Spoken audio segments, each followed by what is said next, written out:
बिस्मिल्लाहिर्रहमानिर्रहीम। अस्सलाम वालेकुम। अफसार्स क्लासरूम में खुशामदीद।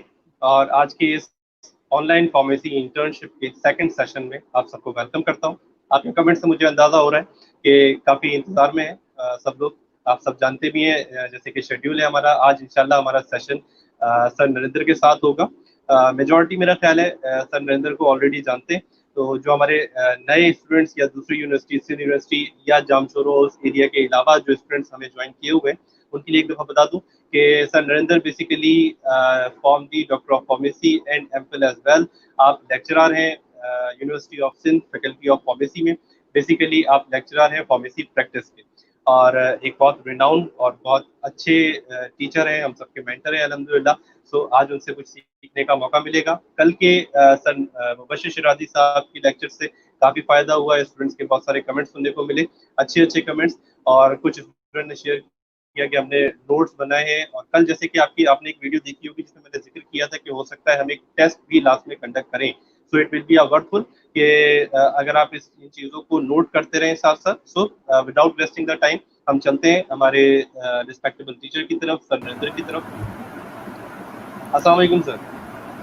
वालेकुम अस्सलाम अफसर, हाउ आर यू? अल्हम्दुलिल्लाह sir, I am fine. How are you? आप कैसे हैं? ठीक ठाक हैं? तबीयत ठीक है आपकी? I am very fine. माशाल्लाह sir, first of all thank you very much अपने कीमती वक्त में से हमारे लिए टाइम निकालने के लिए सर। इंशाल्लाह बस thank you sir. So sir without wasting time I am just giving the control to you. आप अपना लेक्चर जो स्टार्ट कर सकते हैं फ्रॉम नाउ। सो सर बिस्मिल्लाह। Good evening, everyone. This is Narendar Kumar Sharma. I'm currently working as a lecturer in Department of Pharmacy Practice, Faculty of Pharmacy, University of St. Jamshiro. I have been teaching for last 5.5 years. And before that, I have been working in Aga Khan University Hospital as an inpatient pharmacist. So let's begin with our topic today. We will be discussing about some specialized area of the pharmacy, mostly which are related to hospital pharmacy. Can you please share the slides, Afsar?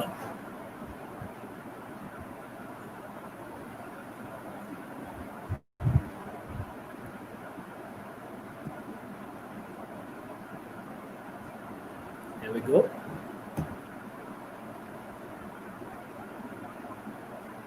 I welcome you all to this session of specialized area in pharmacy. Thank you, Afsar, for inviting me in your classroom.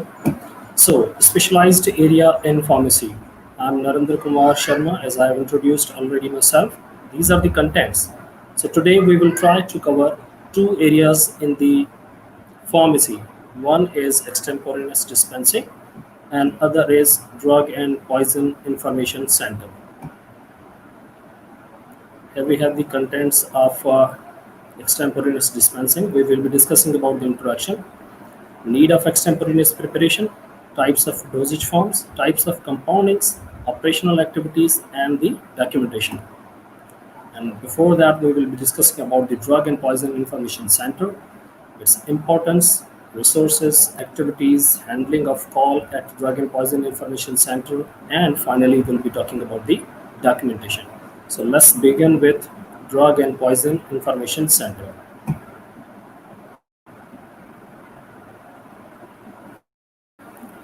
So, Drug and Poison Information Center is basically a service which is available in most of the hospital, which has the well-organized setup of pharmacy, where multiple areas of pharmacy are working.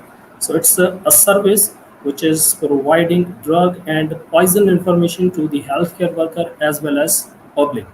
It's very important. Whenever someone used to have some problem regarding the drug, he needs some information. So to whom they should consult for accessible drug information, credible drug information, and authentic drug information. This is very important, that if we want to inquire something regarding the drug, then whom should we trust? So Drug and Poison Information Center are basically providing the drug and poison informations to the healthcare worker as well as to the general public. So these drug and poison information setup, they are mostly available in hospitals, especially designed hospital where pharmacy is very well defined, well organized infrastructure of pharmacy is present. We could take the name of a few hospital like we have Shafat Khanum Hospital, Aga Khan Hospital, Liaquat National Hospital. We have some other pharmaceutical firms like Pharmigo. They are operating their drug and information center. So multiple drug and information centers are available. They are providing updated, relevant, comprehensive, critically evaluated, and timely information about the drugs and poison substances. Now, these are the basic features of the drug and poison information. It is providing updated. As a person who's working in the field of pharmacy, we must be updated with the current practices, with the current drugs which are available. They should be relevant. Now, whenever someone is calling on the drug and poison information center and he or she is inquiring about a drug or about a poison, now we have to give pinpoint information. Whatever is asked by the caller, we have to give a relevant information without wasting time, without going here and there.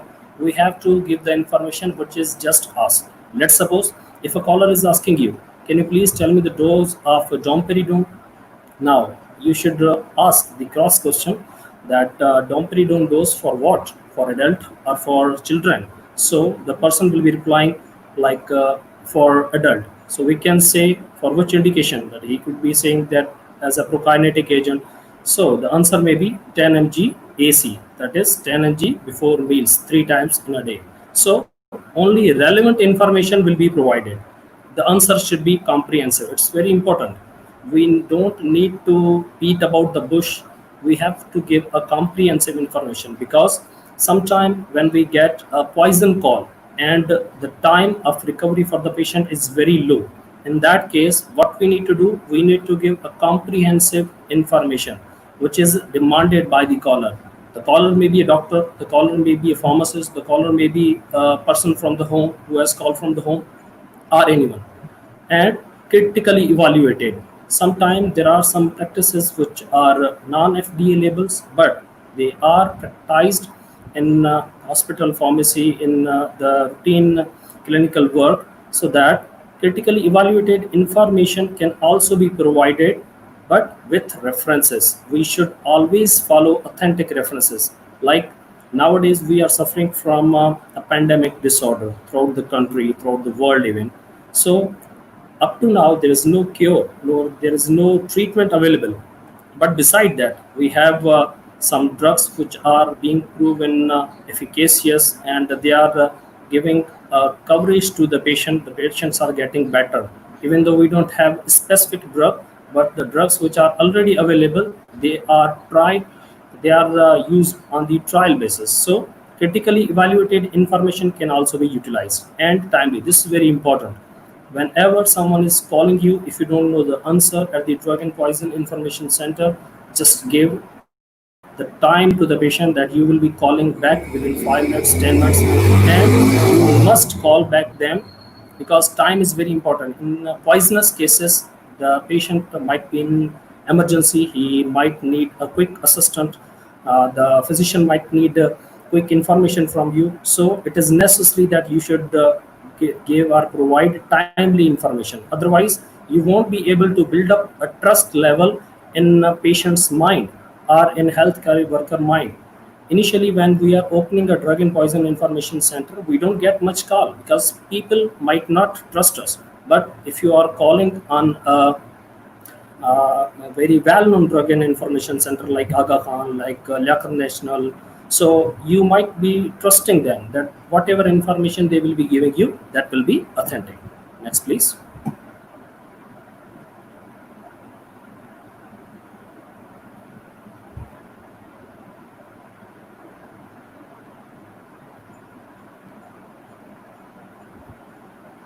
Sir, can you move the slide?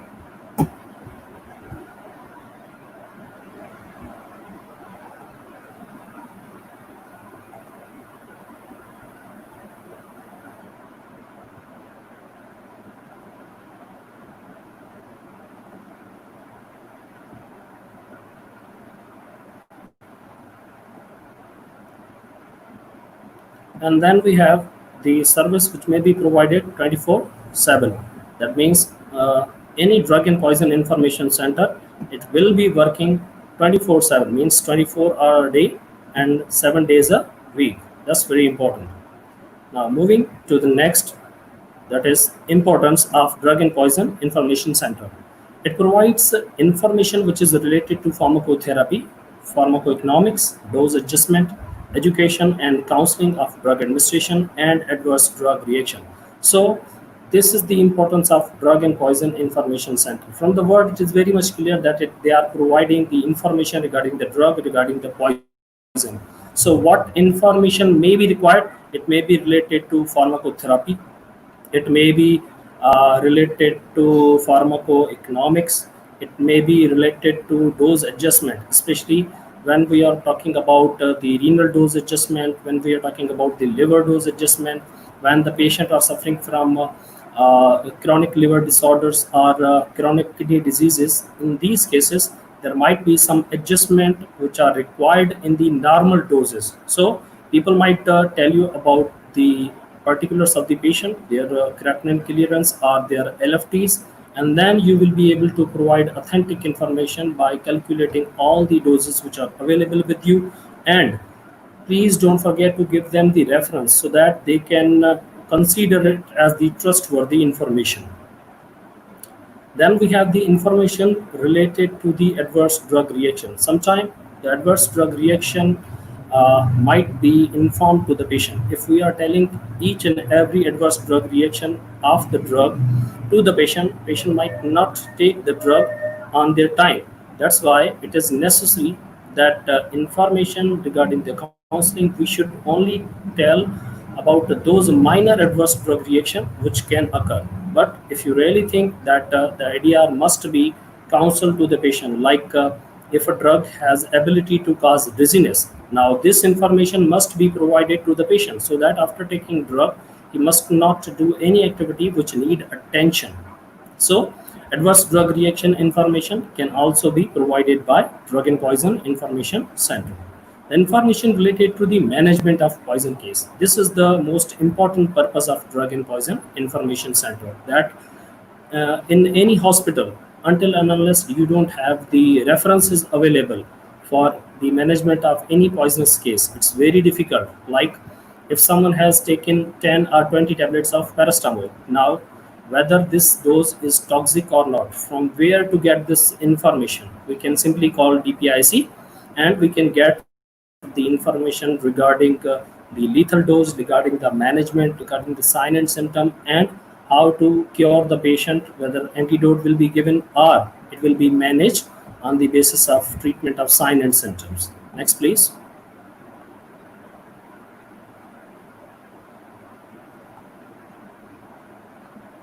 So the next is resources of drug and poison information center. It's very important that whatever references or resources you are using in drug and poison information center, they must be authentic.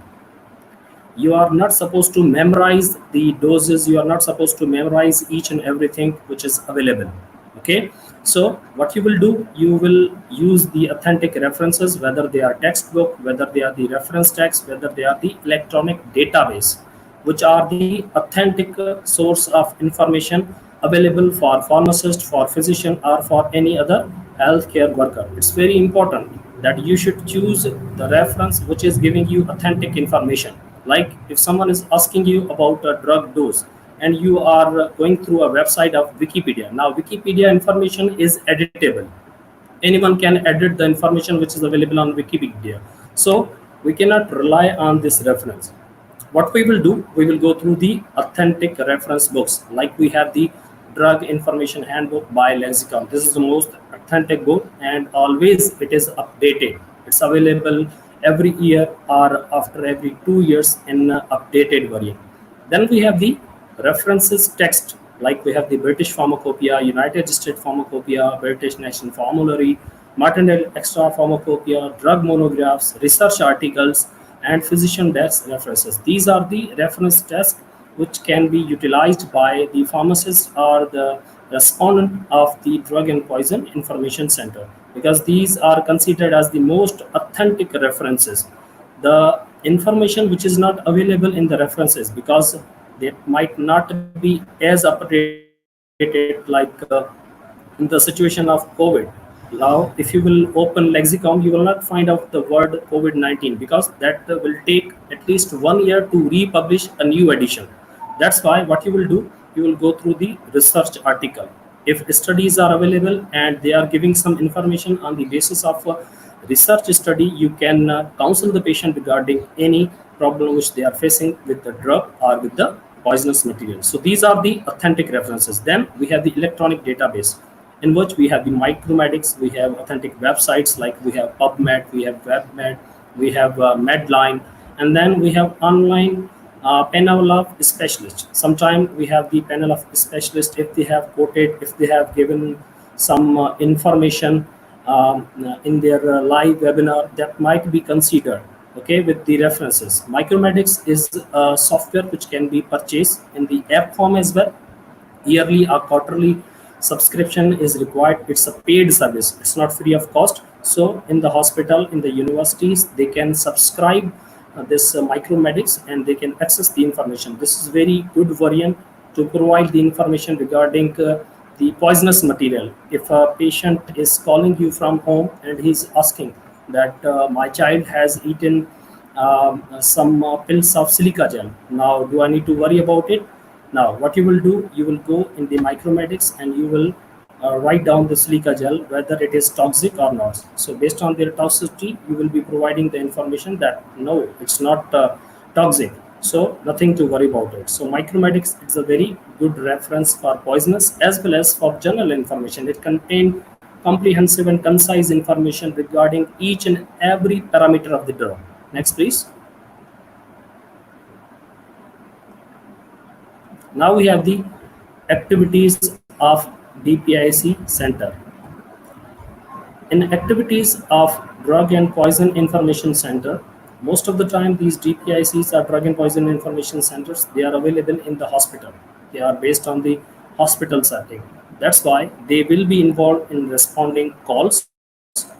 They will be involved in responding calls regarding drug and poison. They will be involved in training to the interns, as this DPIC most of the time it is operated by as well from this Drug and Poison Information Center, because all the day you will not be getting calls from hospitals or from other areas. So you will be responding to the calls, and then you will be training to the pharmacy intern, which are the fresh graduates from different universities. They are joining different organizations, so they can get training from the DPIC, conducting CMEs, that is continuous medical education. This is very important, that you should provide current updated information to your staff, to your pharmacist, to your doctors. Whatever the information available, you need to disseminate this information. Then monitoring, reporting, and summarizing adverse drug reaction. This is very important. Most of the time, if a patient is getting died of any adverse drug reaction, or if any medical condition which is occurring in the response of any drug reaction or adverse drug reaction, it must be reported. Although this might not be a fruitful result for the hospital that you are providing the data regarding the adverse drug reaction, but it is again very important, because if you are hiding the adverse drug reaction, you will never be able to make them correct. That's why it is necessary that adverse drug reaction should be reported, they should be monitored, and summary should be prepared so that you can take preventive steps in future. Then we have the dissemination of updated information to the healthcare professional. This is we have already discussed over here. And drug utilization review. In the hospital, different doctors are using different drug protocols. So whatever the practices, whatever the prescribing trends, they should be reviewed timely, so that if these protocols have become old, if new guidelines are available, then they can be updated and they can utilize these guidelines and treat the patient according to the new guidelines. Beside these activities in the hospital, so a pharmacist in the Drug and Poison Information Center may be involved in clinical rounds, because The drug and poison information pharmacist will be having very sound knowledge on the dosing, on the reactions, on the ADRs, on the dosing adjustment. So he can be a very right person to go for a clinical round with the team of physician or consultant, because he will be able to provide the information to them. Most of the time it's a myth, or it's a misconcept of the student, that they think that whenever they will be clinical pharmacist from the day one, they will be able to go on clinical route. It's not possible until and unless you don't know about the drugs, until and unless you don't know about their texture, you don't know about their formulation, about their shelf life, about their stability, about their dilution, you won't be able to go for a clinical round. So once you achieve all these trainings, all these knowledge, then you can go for clinical round. Then medication profile review, it's again a part of clinical round, because pharmacist has to review all the medical profile which are available in the ward. Then IV to PO switch. This is very important. In the country like Pakistan, where we are facing the problem of economic challenges, it's very important that we should consider IV to per oral switching, intravenous to per oral switching. This is to be done in the case when patient is stable, is having a non-serious problem, and he is able to take the drugs through oral route. Then same formulation or equivalent formulation can be given in the per oral form, so that IV load can be decreasing. Okay.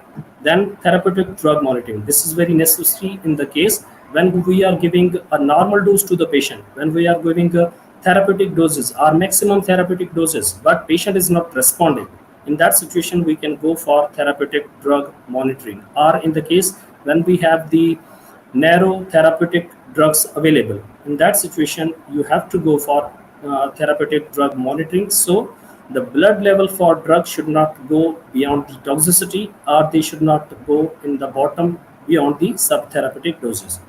Then triggers and the markers. This is again very important, that if someone is reporting adverse drug reaction and is identifying that this was the trigger because of which this happened, like drug substance is used by the patient and immediately after taking that drug he got faint. Now the trigger will be that drug and the marker will be the symptom which was observed. So trigger and markers, they are again the part of adverse drug reaction reporting.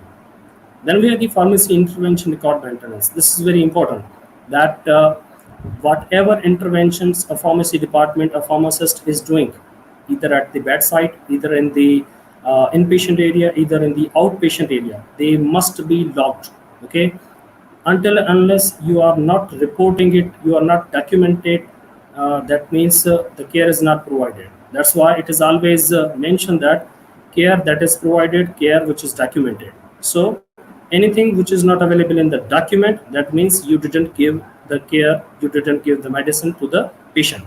So if a pharmacist is making any intervention in the therapy, he must log the information whether the intervention is accepted or not, so that in the end of month you can highlight that our pharmacist performed these activities, and then these were the response from the physician side. And then these problems, if these are a serious problem, then they can be discussed in pharmacy and therapeutic committee, where other members of the hospitals are available, so they can set the guidelines. That's why pharmacy interventions should be recorded. Then cost effective analysis. This is very, very important, again because of the economic parameter. We should choose the best solution for the patient. We should choose the best solution for the patient. We should choose the best drug which is effective. We are not supposed to compromise effectiveness, but we will compromise the cost if effectiveness is same. Like if a multinational brand is available in high price, on the same side, on the other hand, we have a local brand or a national brand which has similar efficacy, but the price is low. In that situation, you can go for switching, but always remember, patient is the prime responsibility of a physician. So never go for switching without consulting to a physician, the prescribing physician. We need to consult him. If he agrees, then we can switch. And last but not the least is dose adjustment. Dose adjustment, as we discussed earlier, that in the case when we have the patient with chronic kidney disease, chronic liver disease, now in these situation, we might need some dose adjustment, or in case of G6PD deficiency. So these are the situation where normal dose cannot be given to the patient. So adjusted doses are to be administered to the patient. So toxicity should not occur. Next, please. Now we have handling of a call at DPIC. Now, whenever we are receiving a call at Drug and Poison Information Center, we have to follow certain steps. First of all, the first thing which we consider, receive the call immediately. Don't allow the phone to get ring up. It is continuously ringing. Just pick up the call in first or second ring.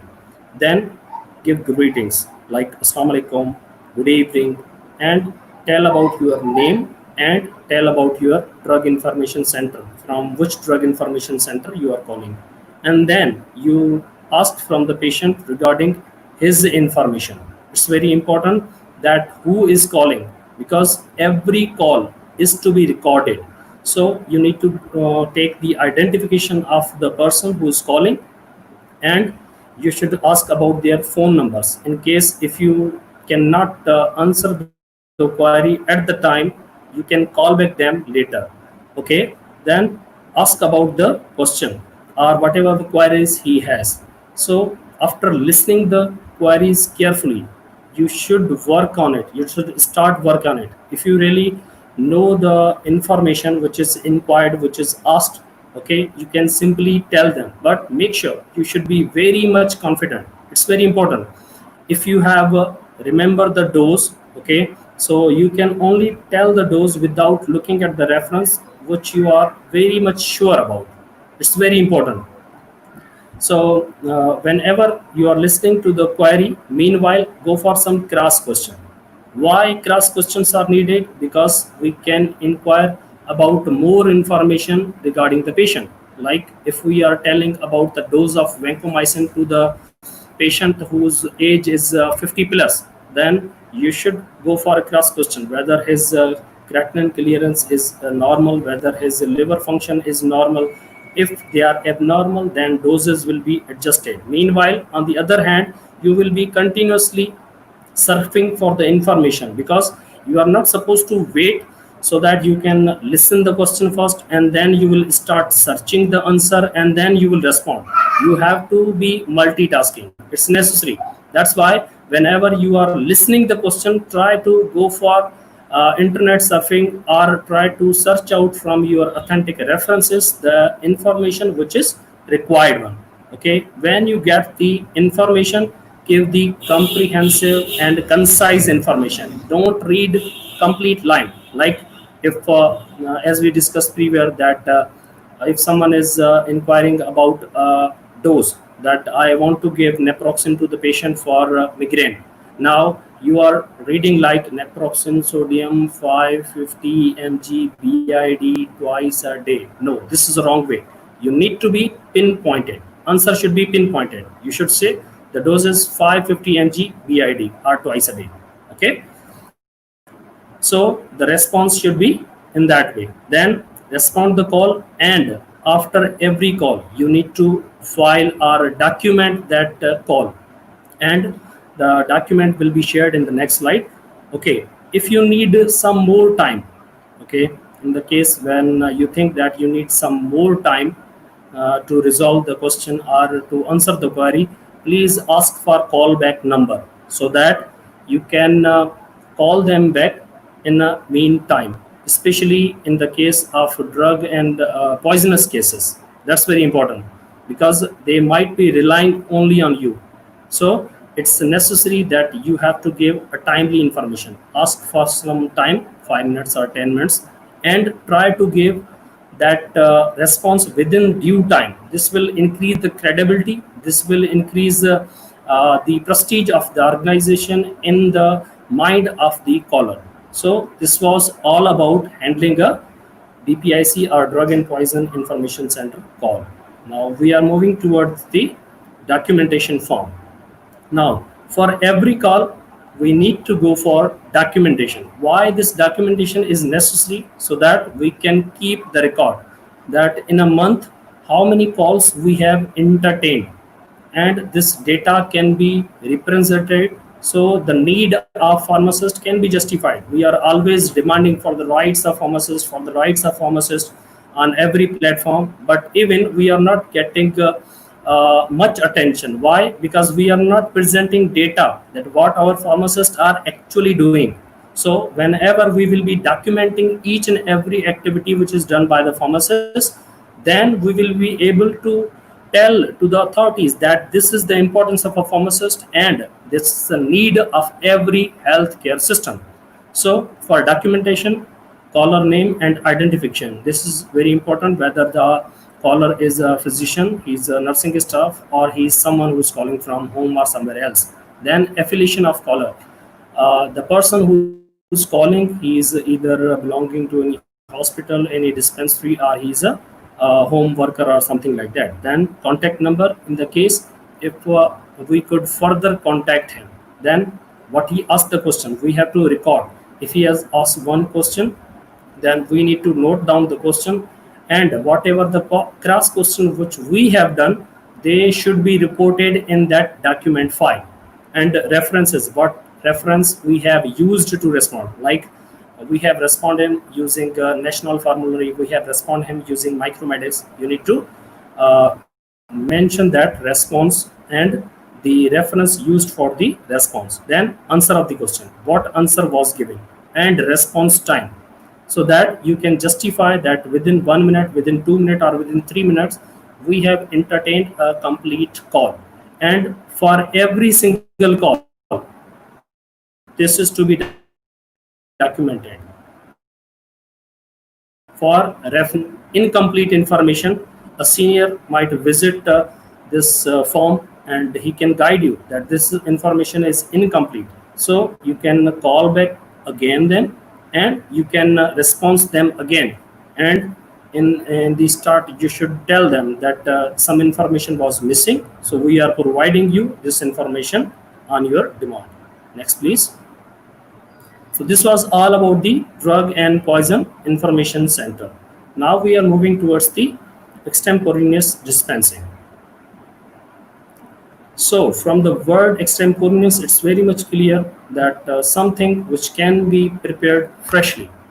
Like there are some drugs which are not commercially available because of their stability, because of their shelf life, because of their high price and low demand.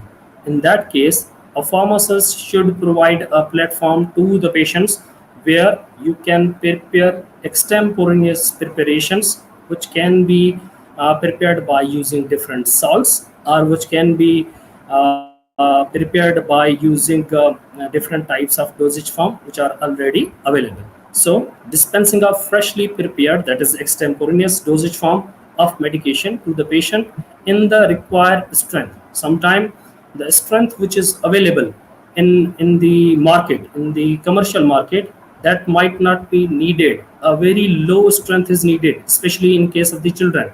Like a patient has the problem of hypertension and the physician wants to prescribe him the drug captopril. Now, as we all know, captopril is available in tablet form. Okay, the strength is 25 mg and the child dose is very low. That's why what you will do, you will try to go for preparing it extemporaneously, so that required strength can be prepared and it can fulfill the need of special patient. It can be given in the specified dose as the dose accuracy can be maintained. So it may be involved in dispensing of non-sterile preparation. It's very necessary that you should know in compounding area we are preparing only non-sterile preparation. Sterile preparation, we have to go in the sterile area as we have intravenous department, or as we have the chemo department. Okay, so in extemporaneous dispensing, we will be talking about the non-sterile preparations only. Then there should be a collaboration between a clinical and compounding pharmacist so that they can coordinate on specific dosage form. because the demand will be from physician side. Like physician might ask clinical pharmacist that can we prepare captopril syrup for the child, which is a special child, and we definitely want to give this dose to the patient. Now, clinical pharmacists might not know about the protocols of compounding, whether it is feasible to prepare or not. Then what they will do? They will ask from the compounding pharmacist, and the compounding pharmacist will be searching out for literature whether the drug can be prepared in the oral form, whether it's a suspension or a solution. Okay, and then a suitable dosage form in a suitable concentration with appropriate shelf life will be provided on the demand of the physician for any specific patient. Next, please. Now, the need of extemporaneous preparation. We have discussed a bit about the need as well. Whenever the drug is not available, the dosage form is not available, when the strength is not available, when a specific route of administration is not available for a particular drug, in that scenario, we have to prepare the drug in extemporaneous form, in the freshly preparation form. Okay, another thing, maybe the conversion of solid dosage form into liquid. Sometimes it happens that patient cannot swallow the solid dosage form in the form of tablet. They might not like the taste, or they might not like the taste of the capsule. They have the gag reflex type of problem when they try to solve it. In that situation, what we will do, we will try to convert a solid dosage form into a liquid form. This is the need. What you will do, you will go through the literature whether the drug is stable in water, whether the drug is stable in any other liquid material, whether other preservative additives can be added, and a suitable dosage form, either it's a elixir, either it's a solution, either it's a suspension, which can be prepared for oral use. Now you have fulfilled the demand of the patient, but definitely this will cost more. The commercial tablet, if it is available in 5 rupees, for that commercial preparation, if we are compounding it, definitely we will charge a bit more, because we are utilizing our resources, we are utilizing our expert, we are utilizing the area, specialized area, and we are providing the service. That's why the charging of the extemporaneous compounding will be a bit higher for the preparation which are commercially available. Then combination of topical preparation which are not commercially available, especially in case of dermatological product, when consultant or dermatologist want the combination of two or more than two ingredients, that they want to make a concentration, like he want to get a concentration of 5% salicylic acid, 20% liquid paraffin, and 2% clobetasol, and the quantity is sufficient to make 100 gram with whites of paraffin. Now this is odd preparation which might not be available in the demanded form, because this is a special prescription, this is a special demand from a dermatologist. Now they will send it to the compounding area, and if it is possible to prepare that in the compounding area in the accurate way, then a compounding pharmacist will prepare it extemporaneously. Next, please. Now, the types of dosage form which can be prepared in the extemporaneous area. There are 3 types of dosage form we can prepare, because in our previous slides we have mentioned that we will be preparing only non-sterile preparations. So non-sterile preparation may be your oral preparation, they may be your topical preparation, they may be your rectal preparation. So 3 types of dosage form can be prepared in the compounding area extemporaneously. In oral dosage form, we have 4 types of dosage form which we can prepare in the compounding area. Number 1 is solution or suspension. Like if a child needs suspension or syrup of omeprazole, because the capsule is available in 20 mg strength.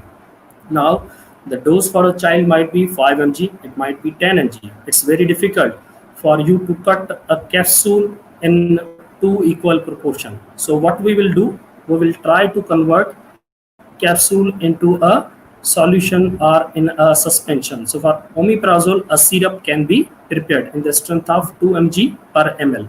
But always remember, whatever you are preparing in compounding area, they must be based on some references.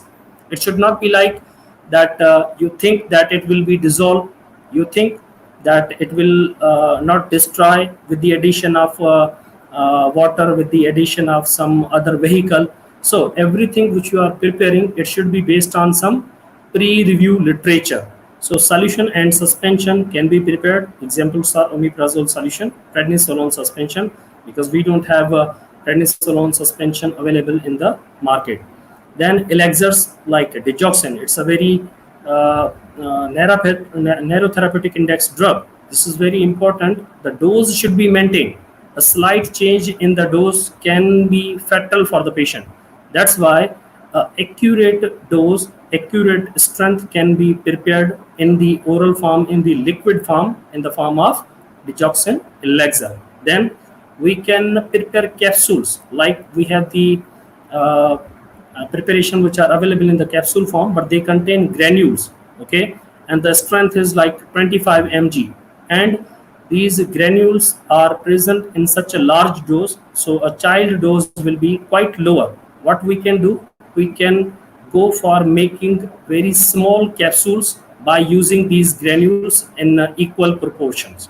We will divide the granules and then we will fill that in the capsule. So extemporaneous capsule can also be prepared in compounding area. Then we have the powder like aspirin, phenacetin, and caffeine powder, which we can prepare in the lab. It's not available these days. APC powder it is known as. So these powder can also be prepared, like some other powders or some granules type of thing. We have the husk or spagul. They can be dispensed from the bulk into the small containers. So oral preparation can be suspension, solution, elixir, capsules, and powder. Then we have the topical. In topical, we have the ointments, creams, and paste. Like we have the analgesic ointment, which can be prepared by salicylic acid, and some other ingredient may be added. And then we have the glycerin trinitrate paste, which can be prepared extemporaneously because of their short shelf life. All these dosage form, they have short shelf life. Although analgesic ointment and glycerin trinitrate paste, they have the shelf life of 1 year. But even a pharmaceutical manufacturer needs the expiry of at least 2 years to make a bulk amount. That's why it's necessary that it can be prepared in a specified amount, although expiry is a bit extended. Then we can prepare the gels, like we have the diltiazem gel. This can be prepared in the compounding area. Again, the expiry is 3 months approximately. Then the lotion, like we can prepare dengue lotion by mixing certain antibiotics and certain vehicles, and the expiry is 14 days. And topical solution, like we have the USOL solution, which can be applied on the burns or the state like this. Now we have to be careful about their shelf life. Lotions and a topical solution, they could have the expiry of 3 months maximum, but the expiry of ointment, paste, or cream can be extended to 1 year. Then we have the rectal preparation. Rectal preparation are mostly implemented for the patient which are unable to take the drug in oral form, and other routes are not feasible. In that situation, we can prepare the rectal preparation. Either we can prepare suppositories, either we can prepare enemas. In suppositories, we have the example of thyroxine suppositories, as the tablets are available. Thyroxine injection is also available. And in enemas, we can prepare hydrocortisone enema, diazepam enema, etc. Next, please.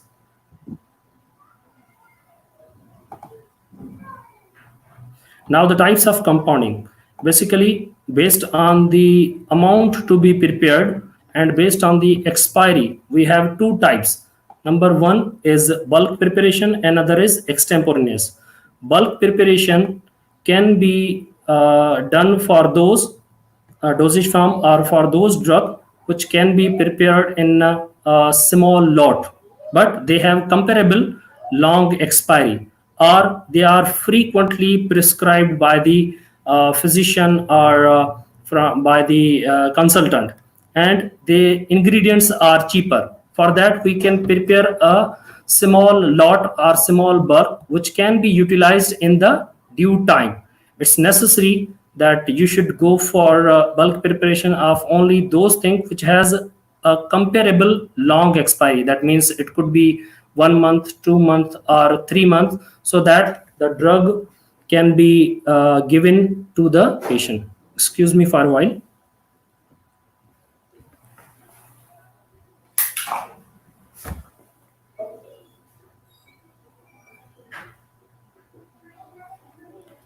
So bulk preparation can be prepared for two purposes. One is for comparable long expiry, and then we have the frequently prescribed medication, which are our running item, and the ingredients are cheap, because if we will prepare everything in bulk and if they are not utilized, then they will definitely get expire, and the loss is to be bear by pharmacy. Then we have extemporaneous preparation. Extemporaneous preparation are those which are having the costly ingredients. They are always prepared freshly. We cannot prepare the bulk even for the bulk of 2 days, because the expiry is not allowing us and the cost is not allowing us, because this might be needed for a very specific or special person, and they will be having a short, very short expiry. It could be 2 to 3 days, it could be a maximum of 7 days. In that situation, we will discriminate these in two form. One is bulk, where you have comparable long expiry, and extemporaneous, when you have a very short expiry. Then operational activities in the compounding area. Definitely, this compounding area is a back end area. Okay, all these orders or prescription are entertained by outpatient department, and they are providing these requests to the compounding area, and the compounding area is utilizing the service of compounding pharmacist and compounding technician, and then they will be preparing these dosage form. So what will be the cycle? As you will receive the medication order to be prepared, as you will receive the medication order to be prepared, first you need to verify the prescribed dosage form, strength, and dose. Sometimes the dosage form which is prescribed or which is demanded might not be the same as we prepare it. Like mistakenly someone has written suspension instead of solution, so it should be rectified first. So the dosage form should be rectified, and then dose and strength, because the request form will be containing patient information, the age of patient, weight of patient. So the dose can be justified, because in pediatric population, when we are giving the drugs, weight based calculation are to be given. Like for paracetamol, 15 mg per kg per dose, Q6 hourly can be given. So a weight based calculation should be done for every drug. That's why what we have to do, we have to verify the dosage form, then the strength, and then the dose. If these three parameters are correct, then we will move to our next step, that is calculation and chemical arrangement. For every dosage form, we have to go for a calculation. As we have learned in dispensing pharmacy, what are the criteria by which we can convert dosage form into an other dosage form, or one strength into an other strength. Like if we have a dosage form available in 20 mg, if we want to prepare 5 mg per ml, then how many mls to be added in the contents of a single unit, so that we can get 4 ml. So these type of calculations can be made, and always remember, in the final label you will just mention the mls, or you will just mention the quantities which is to be used by the patient. You will not mention the dose is 10 mg, which is equivalent to 10 ml, and then half teaspoon is to be added. You will just mention for the patient, you will just mention 5 ml 2 times a day, 3 times a day, whatever it is. Okay, the strength and the other calculation is for pharmacist or for physician only. Patient need a clear information that how much he needs to give to the patient. Then in the next step, we need to document the record. Again, over here, documentation is a prime function for every single dosage form which we are preparing. In documentation, what will be the parameter we will discuss in the next slide. So after getting the documentation and checking all the ingredients, we will start preparing it. Once you will prepare it, then you will go for packaging it. You will go for packaging so that suitable preparation can be dispensed. Okay. In the end, final check should be done, and for final check, label should be checked before dispensing. Always try that whenever you are taking out ingredient, another person should be there. He could be a technician, he could be an intern, he could be another pharmacist who can counter check the ingredients, because on daily basis we might be preparing 10, 20, 40, 50 or 100 preparations. So there might be the chances of mix up. That's why whenever we are filling the document form, someone should be there to counter check it, whether our calculation is right, whether dose calculation is okay, whether the ingredients which we are taking, they are available in their required quantity. So these parameters should be considered. Then documentation. In the documentation, for every preparation, you need to mention the date of preparation. The date of preparation will be the date of manufacturing as well. Then patient information. Patient information may include name of patient, age of patient, sometime weight of patient, gender of patient. Then name of preparation, whether you are preparing syrup, suspension, what type of suspension. So you should write down the name, like omeprazole solution, like GTN paste, like diltazim gel. Then quantity dispense. If the quantity is available in liquid form, you need to mention it as the mls, 100 ml, 200 ml. If it is available in semi-solid consistency, like we have the paste, we have the other type of dosage form like ointment, in that case you will be mentioning the quantity in the grams. Then name of the compounding pharmacist, the person who is compounding it. Before that, expiry of the preparation must be mentioned. Compounding pharmacist who will compound the preparation, his name should be available in every form. Or a technician, if we are utilizing the services of a technician, then name of technician should be mentioned in every form for every preparation. Then name of checker, who has counter checked it, who has checked the ingredients on the contrary. Then time of receiving order, because in outpatient department, the pharmacist will be giving a specified time for the collection of this drug item. So receiving time is very important, and we have to supply this drug before final dispensing time, which is given to the patient or attendant by the pharmacist. Otherwise, they will definitely shout that you told us that you should come at this time, now you are late. So time is money, so we have to be careful about the time. Then dispensing time, at what time we dispensed the product, and we should log out the product that at this time this product was dispensed to this person. So this was about the documentation and all about the compounding area. Thank you very much for listening me with passion. Now we are moving towards the session of your questions, and I will try to answer as maximum as I can. Afsar, can you come online?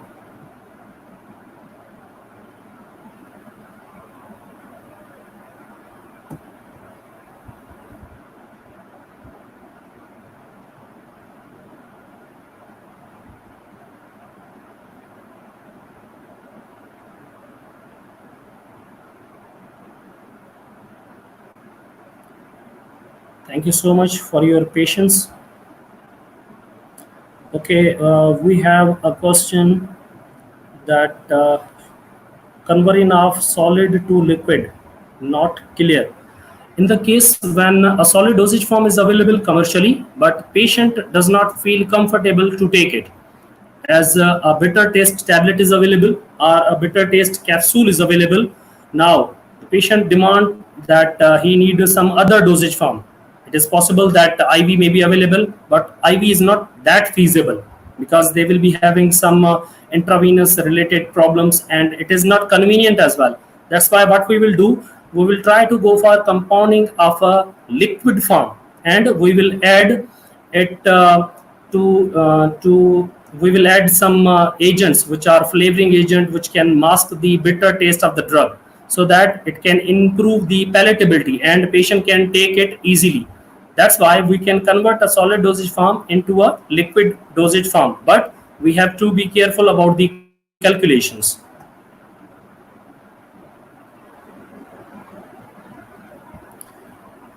Someone is asking, I don't find it moving after DPIC intro.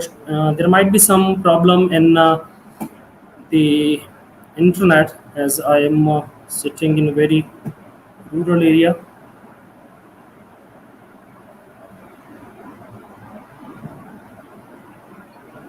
Ji sir. Sir, can you hear me? Yes, I can hear you. Thank you, sir. Thank you very much. It was a very informative session. There were few problems during the session because they were due to the internet, a slow conversion of slides and others. We will sort them out. The video will be available for your students after this live session as well. There are a few questions. I will try to raise them in front of you so that you can answer.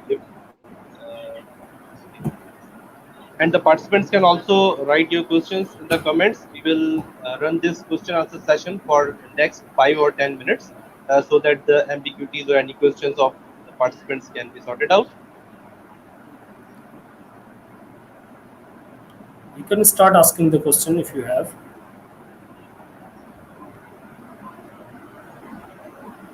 There are many questions.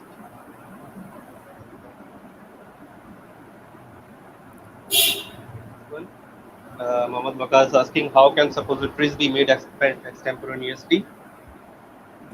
It's quite easy to make extemporaneously because we have a different type of molds available. Even in our faculty, we have different molds available. We can prepare suppositories of paracetamol, and then if they are needed to be refrigerated, we have to store them in a specified at the specified temperature using a refrigerator. So they can be prepared, but you should have the information regarding the absorption. Like if drug is unable to absorb from the colon and you are making suppository aimlessly, so this should be considered whether the drug will be absorbed from the colon or not. If it is if it can absorb, then we can go, and then we have to see the strength, what strength we can prepare, and then their stability criteria. All these information we can find out from the pharmacopoeia, whether this can be prepared in suppository form or not, whether it will be available, whether chemical will be reacted with some other agents or additives or not. So it can be easily prepared. Sir, what about emulsions? Can we prepare extemporaneously? If not, then why? We can prepare these emulsion on extemporaneous basis. Even sterile emulsion we can prepare. Like you have the TPN, the total parenteral nutrition. It's a very good type of emulsion, although the expiry is 24 hours. So you can prepare emulsion. In the case if emulsion is not stable, then we can go for adding certain agent which can maintain the stability of the emulsion for the specified shelf life. We can prepare it. Sir, can you repeat DPIC? Okay, DPIC is a Drug and Poison Information Center. Basically, it is involved in providing information. Like whenever you are calling to the mobile services, someone is there to listen you and try to answer you and try to solve out your problem. In the same way, Drug and Poison Information Center, they are entertaining different patients call, different physicians call, and they are answering them with their authentic references. Like if you really want to inquire about the dose of a very new drug, okay, which you cannot find out in BNF, which you cannot find out in lexicon, then to whom you need to ask? If you will ask from the internet, if you are going to Google it, then there are the chances that you cannot find out most authentic website. So it is better to call a drug and poison information center for getting authentic, reliable, and relevant information. Someone is asking about cardiac glycoside. I don't know what he wants to ask, but we had discussed about the elixir. It was a digoxin and it was a cardiac glycoside, and it's a narrow therapeutic index drug. So in case if a child needs that drug, it is available in very low concentration, that is 0.25 mg. It's a very small tablet. So what we can do, we can convert it into a elixir form, and then we can give it to the patient. As I remember, we can prepare 50 microgram per 5 ml. That means if you want to give 5 microgram to the child, then you can give 0.5 ml to the child once daily. Sir, in emergency situation, can we avoid other conversation when we call DPIC?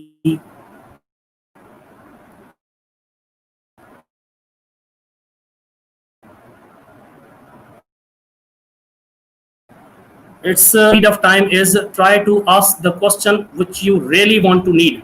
In emergency time, you will not ask about the usual doses for your assignment. In emergency time, you will definitely ask about the pinpoint information, comprehensive information, because in emergency, physician don't have much time to save the life. It is possible because of the delay in the information, because of the delay in the treatment. Okay, the patient can die, or he can face some serious consequences. Is there any DPIC in Pakistan? There are so many. We have Aga Khan University Hospital DPIC, we have Lakar National Hospital DPIC, we have Indus Hospital, we have Shaukat Khanam Hospital. They have the Drug and Poison Information Center. We have Pharma Assist. It's organized or operated by, I guess, this PharmEvo company. So we have multiple DPIC. You can search out on the Google and you will just get the calling number and just call them. Can you explain calculation and chemical arrangement? Calculation in the way that for making the specified amount of the dosage form, how many tablets are required. Like I want to prepare syrup of folic acid, okay, in the strength of 500 microgram per 5 ml.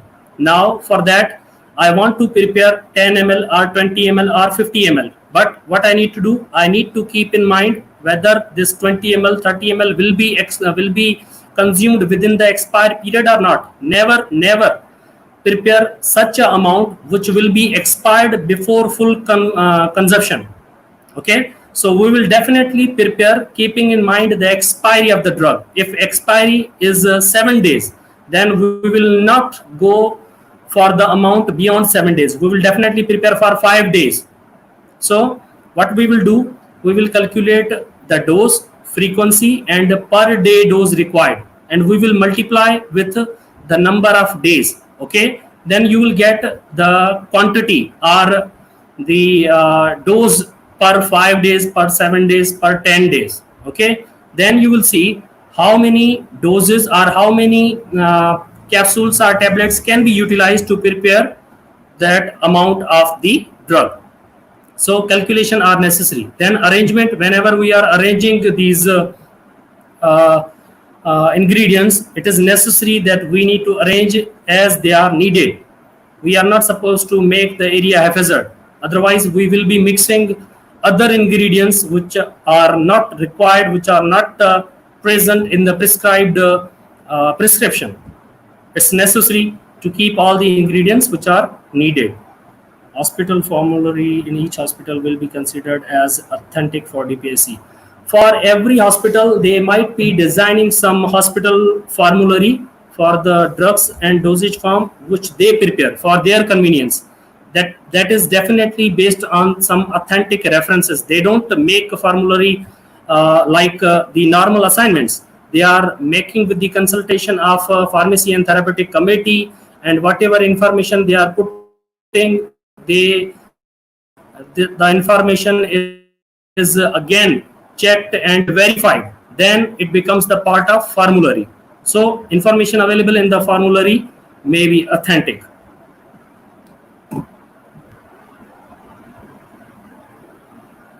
So for snake bite without knowing any type of poison, how can we suggest antidote? For poisoning, whenever we see a patient who's having a poisonous exposure, based on the sign and symptom, a good clinical pharmacist can tell you what sort of poison he has taken. It might be quite surprising for you, but it's definitely true. Whenever someone is having more lacrimation, more salivation, that means someone has taking a drug which has ability to act on the parasympathetic nervous system. So by observing the patient, by looking at the sign and symptom of the patient, one can tell you that this might be a poison. In snake bite, definitely there are the chances of some mucus secretions from the mouth, or there are some chances of red patches in the area, so it's quite visible. But the main thing is, if a patient reaches to the hospital within time, and if antidote is given within time, or if antidote is not available, supportive care is given on time, then we can save him. For snake venom, we have availability of anti venom even in some government hospital as well. So this can be treated if timely patient reaches to the hospital.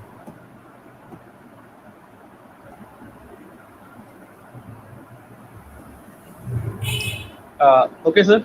Thank you very much. It was a very informative session. I guess the questions are, we have a plenty of questions here.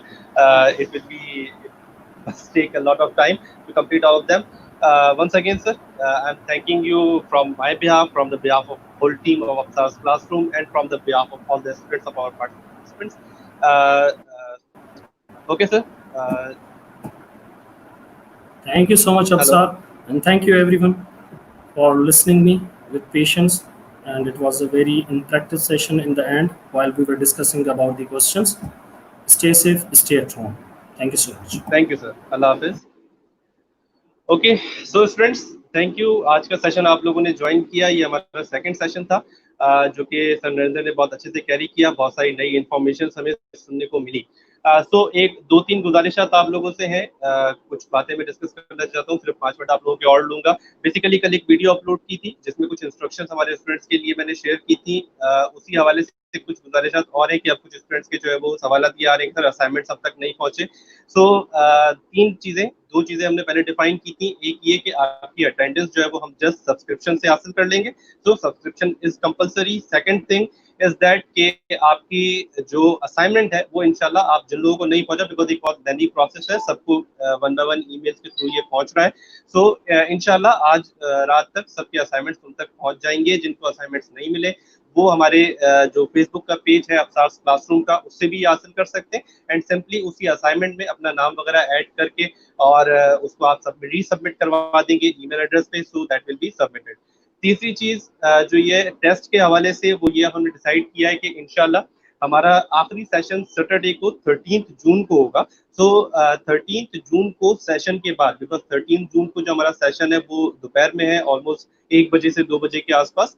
सो उसके बाद हम इंशाल्लाह शाम के time में अपने Facebook page पर अपसार्स classroom page पर ही एक ऑनलाइन टेस्ट की लिंक देंगे। वो कॉम्प्रिहेंसिव टेस्ट होगा जिसमें ये तमाम सब्जेक्ट्स जो हम डिस्कस करेंगे अपनी तमाम वीडियोस में वो आपके मेंशन होंगे। उनमें से ऑलमोस्ट 10 to 15 क्वेश्चंस, इससे ज्यादा नहीं करेंगे, वो भी आपको कंपलसरी होगा अटेम्प्ट करना। सो फॉर द सर्टिफिकेट ये तीनों चीजें रिक्वायर होंगी। पहली चीज, आपका नाम सब्सक्रिप्शन लिस्ट में होना चाहिए।